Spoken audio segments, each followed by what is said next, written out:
नांदेड जिल्हा मध्यवर्ती सहकारी बँक मार्च 2026 अखेर संचित तोट्यातून मुक्त. नांदेड 1 एप्रिल 2025 पासून सुरू होणारे आर्थिक नवे वर्ष नांदेड जिल्हा मध्यवर्ती सहकारी बँकेसाठी आनंदाचे आणि उत्कर्षाचे ठरणार आहे. सन 1997 पासून बँकेला लागलेल्या संचित तोट्याच्या कलंकातून बँक मुक्त झाली असून बँक नफ्यात आली आहे. सन 2000 पासून बँकेचा ताळेबंद बिघडलेला होता. त्यामुळे भारतीय रिझर्व्ह बँकेने दिनांक 20/10/2005 रोजी बँकेवर 32 निर्बंध लागू केले. तसेच राज्याच्या सहकार खात्याने संचालक मंडळ बरखास्त करून प्रशासक आणि नंतर प्रशासक मंडळ नेमले होते. सन 2007 अखेर संचित तोटा रुपये 370 कोटी आणि अनुत्पादित कर्ज NPA रुपये 563 कोटी अशी बँकेची स्थिती होती. बँकेच्या कठीण काळात तत्कालीन मुख्यमंत्री विलासराव देशमुख आणि अशोकराव चव्हाण यांनी बँकेला मोठा दिलासा दिला. प्रशासकीय मंडळ आणि अनावश्यक खर्चाला लगाम लावला. सन 2015 पासून बँकेचा कारभार लोकनियुक्त प्रतिनिधींच्या हाती आला. तेव्हापासून मागील 10 वर्षातील शासन थकहमीबद्दल राज्य शासनाकडून रुपये 25 कोटी, कलंबर सहकारी साखर कारखाना मालमत्ता विक्रीतून रुपये 22 कोटी, कायदेशीर तडजोडीतून विविध संस्थांकडून मोठ्या प्रमाणात कर्ज वसुलीची रक्कम बँकेला प्राप्त झाली. तसेच खर्चात लक्षणीय घट केल्यामुळे बँक संचित तोट्यातून मुक्त झालेली आहे. सन 1997 पासून असलेला संचित तोट्या रुपये 370 कोटीवरून तब्बल 29 वर्षानंतर बँक संचित तोट्यातून मुक्त होऊन मार्च 2026 अखेर बँकेस निव्वळ नफा रुपये 732.72 लाख झाला आहे. आज नांदेड जिल्हा मध्यवर्ती सहकारी बँकेच्या 2025-26 आर्थिक वर्षाच्या ताळेबंदाच्या अनुषंगाने असलेली आर्थिक स्थिती आपल्या समोर मांडण्यासाठी माननीय अध्यक्ष महोदयांनी पत्रकार परिषद बोलवली होती. आपण पत्रकार परिषदेला अत्यंत शॉर्ट नोटीसवर उपलब्ध झाला त्याबद्दल सर्वप्रथम आपल्या सर्वांचे आभार व्यक्त करतो. आणि बँकेच्या ताळेबंदाची संपूर्ण माहिती प्रमुख अध्यक्ष महोदयांनी दिलेलीच आहे, परंतु ठळक ज्या गोष्टी आहेत त्या मुद्दाम उल्लेख करतो. बँकेचा जो ढोबळ नफा आहे तो 53 कोटी 75 लाख रुपये झालेला आहे आणि त्यामध्ये वैधानिक ज्या तरतुदी आहेत त्या तरतुदी जाता 7 कोटी 32 लाख रुपये निव्वळ नफा बँकेला झालेला आहे. बँकेनं या मध्यंतरीच्या ज्या काळ आहे त्या काळामध्ये बँक तुम्हाला माहिती आहे की 2005 या काळामध्ये अत्यंत अडचणीत होती. 562 कोटी रुपये बँकेचा NPA होता आणि तो NPA वसुलीसाठी बँकेनं जी कारवाई केली, संचालक मंडळाने जे निर्णय घेतले आणि त्यामुळं आज बँकेचा NPA चा आकडा जर पाहिला तर तो 136 कोटीवर आहे. ज्याचं एकूण कर्जाचे प्रमाण जे होतं ते 88% होतं आणि ते प्रमाण आता 14.20% एवढा आलेला आहे. यासोबतच बँकेचा जो तोटा होता तो 370 कोटी रुपयाचा होता आणि आज परिस्थिती जर पाहिलं तर तोटा भरून काढून आपण आता 53 कोटी आपण ढोबळ नफा आणि निव्वळ नफा जो आहे तो आपला 7 कोटी 32 लाखावर आलेला आहे. आणि इतर सर्व पॅरामीटर जे आहेत जे नाबार्ड RBI यांच्या निकषानुसार सर्व पॅरामीटर बँक फुलफिल करते आहे आणि आता जिल्ह्यातील सर्व ग्राहकांना बँक डिजिटल माध्यमातून सेवा उपलब्ध करून देते आहे. बँकेकडे मोबाईल व्हॅन आहे, RTGS NEFT असेल, SMS सुविधा असेल, सर्व सुविधा ज्या नॅशनलाइज बँका किंवा प्रायव्हेट बँका देतात त्या आपण देतो आहोत. यासोबतच मला सांगायला अत्यंत आनंद वाटेल की भोकर शाखा जी आहे त्याच्या 24 तारखेला लोकार्पण आहे. त्याला माननीय सहकार मंत्री महोदय येणार आहेत, माजी मुख्यमंत्री महोदय येणार आहेत आणि अत्यंत सुसज्ज अशी इमारत आम्ही तिथे उभारलेली आहे. त्यासोबतच विनोदी शाखा सुद्धा आपण मॉडिफाय केलेली आहे. तिचं सुद्धा 25 तारखेला लोकार्पण आहे आणि आता नायगाव शाखा सुद्धा आपण बांधकाम करतो आहोत.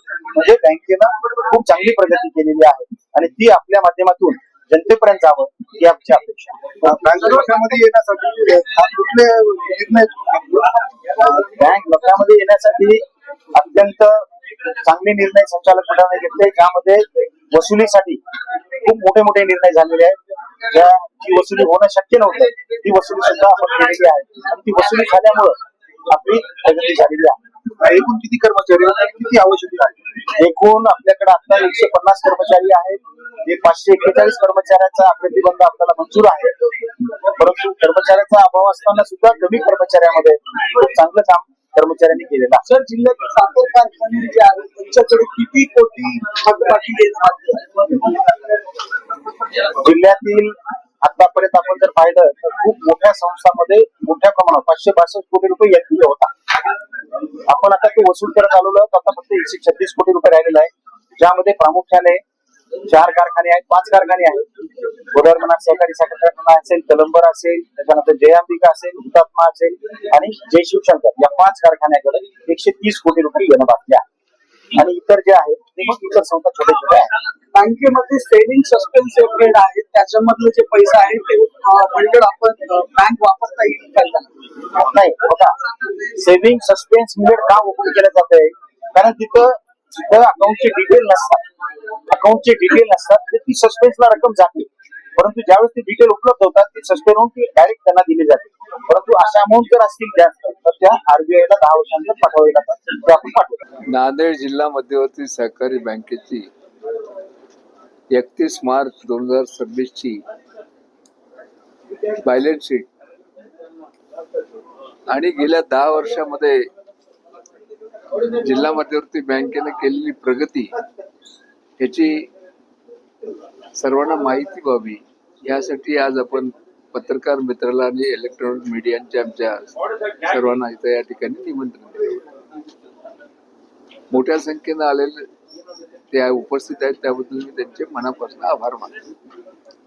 मला अतिशय सांगायला आनंद आहे की या वर्षीचा नांदेड जिल्हा मध्यवर्ती सहकारी बँकेचा ढोबळ नफा हा 53 कोटी 75 लाख रुपये आहे.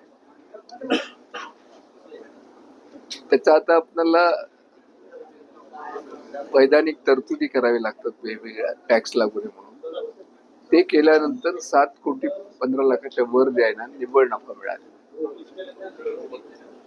मला सांगायला अतिशय आनंद आहे की खूप चांगली प्रगती आपण केली. या संचालक मंडळाच्या काळामध्येच आपण डाटा सेंटर उभं केलं. आज आपण 3 नवीन इमारती बांधतोय. भोकरची इमारत आता उद्या 24 तारखेला तिचं उद्घाटन आहे. सहकार मंत्री आणि अशोकरावजी तिथे येत आहेत. बिलोलीची इमारत झाली, नायगावची इमारत होते आणि तालुक्याचे जेवढे ठिकाण आहेत त्या ठिकाणी आम्ही ATM मशीन बसवलेले आहेत आणि 2 मोबाईल व्हॅन ज्याला म्हणतात आपण ATMचे त्याही आपण सुरू केले. आता आमची नांदेड जिल्हा मध्यवर्ती बँक ही मराठवाड्यातली नंबर 2 ची बँक आहे. लातूर ही पहिल्या नंबरवर आहे आणि आज आपण सर्व दृष्टीनं आपली जर बॅलन्स शीट आपण पाहिली तर आपण नंबर 2 वर आहोत. म्हणून गेल्या 2-2.5 वर्षापासून चेअरमन या नात्यानं मी काम करत असताना आमचे उपाध्यक्ष हनुमंतराव पाटील बेटमोगरेकर असतील, या ठिकाणी आहेत ते सर्व संचालक आहेत. काही आज उपस्थित राहू शकले नाहीत कारण आज लोकसभेचं अधिवेशन असल्यामुळं आमचे बंडू चव्हाण, नागेश पाटील दिल्लीला त्यांना जावं लागलं. म्हणून त्या सर्वांचं सहकार्य मिळालं आणि आमच्या कर्मचारी मित्रांनी खूप चांगलं काम केलं. तसं आमच्या कर्मचाऱ्यांची संख्या फार कमी आहे, 160-165 आहे. गव्हर्नमेंटच्या सँक्शन स्टेट प्रमाणे जवळपास 550 पाहिजे. तरी पण तेवढ्या कर्मचाऱ्यावर आपण ही बँक अतिशय चांगल्या पद्धतीने चालवली आणि आज आपण मराठवाड्यामध्ये नंबर 2 ची बँक आपली आहे. दादा, थकबाकी किती आहे आणि किती वसूल झाली आणि बाकी जी थकबाकी उर्वरित राहिली त्यासाठी काय उपाययोजना केल्या? तुम्ही सांगा. दादा, मग बँकेमध्ये आता कर्मचारी किती कर्मचारी आणखी आपल्याला लागणार आहेत? नाही, आम्हाला 153 ची परवानगी मिळाली. कर्मचारी 150 ची परवानगी. गव्हर्नमेंटच्या हातामध्ये. आम्ही गव्हर्नमेंटला कळवलं की त्यांनी भरती करावं. टेक्निकल त्यांच्याकडून घेऊ. दादा, राजकीय तेवढं सक्रिय दिसत नाही, तुम्ही काय सांगा? आता मी 84 क्रॉस केलेलं आहे. वयाच्या मनात मार्गदर्शन करतो. ऐकले नाही ऐकले